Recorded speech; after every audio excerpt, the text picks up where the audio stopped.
Hello friends, எல்லோரும் எப்படி இருக்கீங்க? இன்றைக்கி நம்ம வீடியோவில் ஒரு டேஸ்டியான குலாப் ஜாமுன் ரெசிபி சூப்பராக நம்ம வீட்டிலே பண்ண போகிறோம்.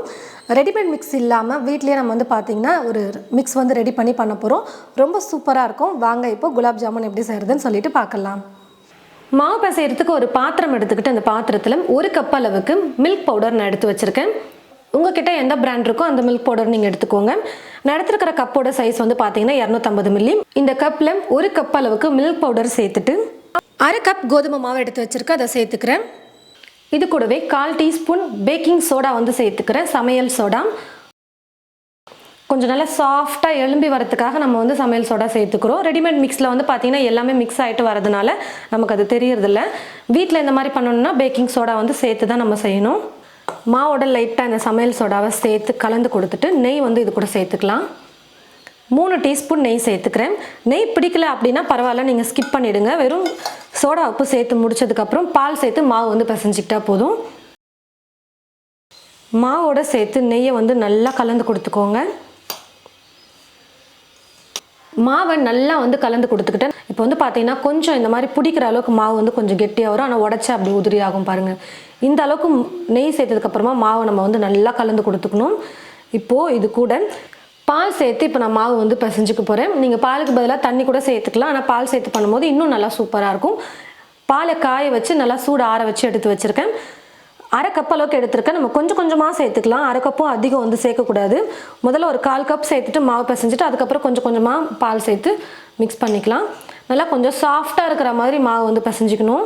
அப்போ தான் உருண்டை பிடிக்கிறதுக்கு கரெக்டாக இருக்கும். ரொம்ப கெட்டியாக இருந்தாலும் விரிசல் விட ஆரம்பிச்சிடும். எண்ணெயில் நம்ம உருட்டும் போதே விரிசலாக இருக்கும் மாவு. அப்போ எண்ணெயில் போட்டு ஃப்ரை பண்ணும்போது இன்னும் நல்லா விரிசல் விட்டுற மாதிரி இருக்கும். நல்லா கொஞ்சம் சாஃப்டாக பிசைஞ்சுக்கிட்டோம்னா நைஸாக நம்மளால் உருட்டி எடுக்க முடியும். பால் கொஞ்சம் கொஞ்சமாக சேர்த்து நான் நல்லா மிக்ஸ் பண்ணிக்கிட்டேன். பால் மட்டும் அளவு பார்த்து கொஞ்சம் கொஞ்சமாக சேர்த்து மாவு பிசைஞ்சுக்கோங்க. கொஞ்சம் சப்பாத்திக்கு விட சாஃப்டாக இருக்கிற மாதிரி மாவு பிசைஞ்சுக்கோங்க. இப்போ மாவு அப்படியே ஒரு பக்கம் இருக்கட்டும்.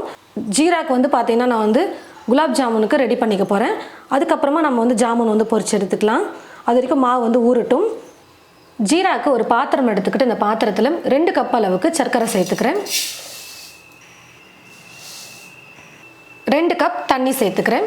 நீங்கள் 2 கப் அப்படின்னா 2.5 கப் அளவுக்கு கூட நீங்கள் தண்ணி சேர்த்துக்கலாம். நான் இப்போ 2 கப்பே சேர்த்து பண்ணுறேன். சீக்கிரமாக நம்ம எந்த பதத்தில் பாகு எடுக்கணுமோ அந்த பதத்துக்கு ஜீரா ரெடி ஆகிடும். இப்போ ஸ்டவ்வை பற்ற வச்சுக்கிட்டு ஜீரா ரெடி பண்ணிக்கலாம். எப்போவுமே குலாப் ஜாமுனுக்கு ஜீரா பார்த்தீங்கன்னா பாகு பதம்லாம் எடுக்கக்கூடாது. கொஞ்சம் லைட்டாக அந்த ஜீராவை எடுத்து நம்ம கையில் இப்படி ப்ரெஸ் பண்ணும்போது ஒரு பிசுபிசுப்பு தன்மை வரணும். அதுதான் கரெக்டான பதம். அந்த மாதிரி நம்ம ஜீரா ரெடி பண்ணும்போது தான் குலாப் ஜாமுன் ரொம்ப சூப்பராக இருக்கும் சாப்பிட்றதுக்கு. சர்க்கரை நல்லா கரைஞ்சி வந்துருச்சு பாருங்கள். அப்பப்போ நம்ம சர்க்கரை கரைஞ்சதுக்கப்புறமா செக் பண்ணிக்கிட்டே இருக்கலாம். கையில் எப்படி ஜீராவை எடுத்து நம்ம இப்படி தொடும்போது நல்லா அந்த பிசுபிசுப்பாக இருக்கணும். ஆனால் பாகு வரக்கூடாது. அந்த பதத்துக்கு வர வரைக்கும் நம்ம குக் பண்ணிக்கலாம். நல்லா குக் ஆகட்டும். கொஞ்சம் பாகை இப்படி கையில் தொடும்போது அந்த கொஞ்சம் பிசுபிசுப்பாக இருக்கிற மாதிரி இருக்கணும். அந்த பதம் பார்த்தீங்கன்னா கரெக்டாக இருக்கும். ஜீரா நம்ம சாப்பிட்றதுக்கும் சூப்பராக இருக்கும். இப்போ கரெக்டான பதத்துக்கு வந்துருச்சு. இப்போ இது கூட நான் ஏலக்காய் தூள் கொஞ்சம் மணத்துக்காக சேர்த்துக்கிறேன். ஏலக்காவாக இருந்தால் ஒரு 3 ஏலக்காவை தட்டி சேர்த்துக்கோங்க. கொஞ்சமாக குங்குமப்பூ சேர்த்துக்கிறேன். தீயை ஃபுல்லாக வச்சுட்டு சும்மா ஒரு 30 செகண்ட் மட்டும் கலந்து கொடுத்துட்டு நான் ஸ்டவ் ஆஃப் பண்ணிக்கிறேன். ஜீரா குலாப் ஜாமுனுக்கு ரெடி ஆகிடுச்சு. இப்போ நம்ம மாவு உருட்டி எண்ணெயில் ஃப்ரை பண்ணி எடுத்துக்கலாம். உங்களுக்கு குலாப் ஜாமுன் எந்த சைஸ்க்கு வேணுமோ அதுக்கேற்றது போல் உருண்டை பண்ணி எடுத்துக்கோங்க. நம்ம கொஞ்சமாக சின்ன சின்ன உருண்டைகளாக போட்டாலுமே நம்ம அந்த ஜீராவில் போட்டு எடுக்கும்போது கொஞ்சம் டபுள் மடங்காக வரும் நமக்கு. அதனால் பார்த்து நீங்கள் எடுத்துக்கோங்க. அதே மாதிரி உங்களுக்கு எந்த மாதிரி டிசைன் வேணுமோ அந்த மாதிரி நீங்கள் உருட்டிக்கோங்க. ரொம்ப அழுத்தம் கொடுத்து உருட்டாமல் கொஞ்சம் அப்படியே சாஃப்டாக உருட்டி எடுத்துக்கோங்க. அதே மாதிரி இந்த மாதிரி நீங்கள் உருண்டையாகவும் பண்ணி எடுத்துக்கலாம். அப்படி இல்லைன்னா இந்த மாதிரி நீங்கள் பார்த்தீங்கன்னா ஜாமுன் நீங்கள் உருட்டி எடுத்துக்கலாம். உங்களுக்கு எப்படி பிடிச்சிருக்கோ அந்த மாதிரி நீங்கள் உருட்டி எடுத்துக்கோங்க. நல்லா விரிசல் இல்லாமல் நைஸாக உருட்டி எடுத்துக்கோங்க. நல்லா குண்டு குண்டாக விரிசல் இல்லாமல் பார்த்தீங்கன்னா நான் உருட்டி எடுத்துக்கிட்டேன் மாவை. கடாயில் எண்ணெய் ஊற்றி வச்சுட்டேன். எண்ணெய் பார்த்தீங்கன்னா மாவு போடும்போது இந்த மாதிரி கொதிக்கணும். ரொம்ப எண்ணெய் ரொம்ப காயக்கூடாது. நம்ம பஜ்ஜி போண்டாலாம் செய்வோம் பார்த்தீங்களா, அந்த மாதிரியெல்லாம் காயக்கூடாது. இதுக்கு அதை விட கொஞ்சம் கம்மியாகவே காயணும். அந்த மாதிரி பார்த்து நீங்கள் எண்ணெய் நல்லா லைட்டாக காஞ்சதுமே மாவு எடுத்து போட்டுக்கோங்க. ரொம்ப எண்ணெய் சூடாக இருக்கும்போது நம்ம போட்டுட்டோம்னா சீக்கிரமாக மேலே கலர் வந்துடும். உள்ள மாவு வேகாமல் இருக்கும். அப்புறம் குலாப் ஜாமுன் சாப்பிட நல்லா இருக்காது, பச்சை மாவாக இருக்கும். கொஞ்சம் லைட்டாக இந்த மாதிரி எண்ணெய் காஞ்சதுமே மாவு வந்து போட்டு ஃப்ரை பண்ணும்போது கரெக்டான பதத்துக்கு நல்லா வேக வச்சு மேலே நல்லா பொன்னிறமான கலரில் நம்மளால் பொரிச்சு எடுக்க முடியும். எண்ணெயில் போட்டதுமே வந்து பார்த்தீங்கன்னா டக்குன்னு வந்து கலந்து கொடுத்துருங்க. கொஞ்சம் ஒரு 30 செகண்ட் 1 செகண்ட் விட்டாலே பார்த்தீங்கன்னா அடியில் போய் உட்காந்துட்டு இந்த மாதிரி கலர் மாறிடும். அப்படியே கலந்து கொடுத்துக்கிட்டே இருக்கணும். அப்போ தான் எல்லா பக்கமும் ஒரே மாதிரி கலர் மாறி வரும். நல்லா டார்க்காக கலர் மாறி நல்லா வெந்து வந்துருச்சு. இப்போ நம்ம எடுத்துக்கலாம். இதே போல் மீதி இருக்கிற எல்லா மாவையும் உருட்டி எண்ணெயில் போட்டு ஃப்ரை பண்ணி எடுத்துக்கலாம். நான் வந்து பார்த்தீங்கன்னா இந்த மாதிரி டிசைன்லேயும் வந்து நான் கொஞ்சம் உருட்டி எடுத்துருக்கேன். இந்த மாதிரி நல்லா குண்டு குண்டாகவும் உருட்டி எடுத்து வச்சுருக்கேன். கொஞ்சம் மிதமான சூட்டில் இருக்கிற மாதிரி பொரிச்சு எடுத்ததையும் பார்த்துக்கோங்க. அதே மாதிரி சர்க்கரை ஜீராவும் வந்து பார்த்தீங்கன்னா கொஞ்சம் மிதமான சூட்டில் இருக்கணும், ரொம்ப சூடாக இருக்கக்கூடாது. ரெண்டையுமே ரொம்ப சூட்டில் நம்ம போடும்போது என்ன ஆகும்னு பார்த்தீங்கன்னா கரைஞ்சிரும், அப்படியே கூழ் மாதிரி கரைஞ்சி வந்துடும். அதனால் ரெண்டுமே கொஞ்சம் மிதமான சூட்டில் பார்த்துக்கோங்க. ஒருவேளை ஜீரா வந்து சூடு ஃபுல்லாக ஆறிடுச்சு அப்படின்னா கொஞ்சம் லைட்டாக சூடு பண்ணிக்கோங்க. இப்போ சூடாக தான் இருக்குது ஜீரா. அப்போ நான் இதில் சேர்த்துக்கிறேன்.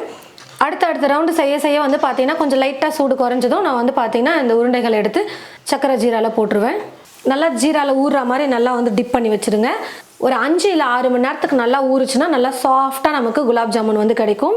இப்போ ஒரு 5-6 மணி நேரத்துக்கு ஊற வச்சுக்கிறேன். நீங்கள் நைட்டு பண்ணிங்கன்னா நைட்டு செஞ்சு வச்சுட்டிங்கன்னா அப்படியே நல்லா ஊறிடும், செட் ஆகிடும். காலையில் வந்து பார்க்கும்போது நல்லா சாஃப்டாக ஜூஸியாக நமக்கு குலாப் ஜாமுன் கிடைக்கும். அந்த மாதிரி கூட நீங்கள் ட்ரை பண்ணி பாருங்கள். இப்போ நல்லா ஒரு 5-6 மணி நேரத்துக்கு அப்படியே செட் ஆகட்டும். நல்லா ஒரு 5-6 மணி நேரத்துக்கு வந்து பார்த்தீங்கன்னா ஜாமுனை நல்லா ஊற வச்சு எடுத்துக்கிட்டேன். நல்லா சூப்பராக ஜீராவில் வந்து நல்லா ஊறி வந்துருச்சு. உங்களுக்கு எந்த டிசைன் பிடிச்சிருக்கோ அந்த மாதிரி நீங்கள் வந்து ஜாமுன் வந்து உருட்டி எடுத்து நீங்கள் எண்ணெயில் ஃப்ரை பண்ணி எடுத்துக்கோங்க. நான் சொன்ன இதே அளவுகளை கொண்டு நீங்கள் உங்களுடைய வீட்டில் இது போல் மில்க் பவுடர் கோதுமை மாவு வச்சு குலாப் ஜாமுன் செஞ்சு பாருங்கள். ட்ரை பண்ணி பார்த்துட்டு எப்படி இருக்குன்னு சொல்லிட்டு மறக்காமல் கமெண்ட் பாக்ஸில் வந்து கமெண்ட் பண்ணுங்கள். இந்த வீடியோவை மற்றவங்களுக்கும் ஷேர் பண்ணுங்கள். இது போல் நிறைய ரெசிபீஸ் பார்க்க தமிழ் ஃபுட் மசாலா சேனலை மறக்காமல் சப்ஸ்கிரைப் பண்ணிக்கோங்க. தேங்க்யூ.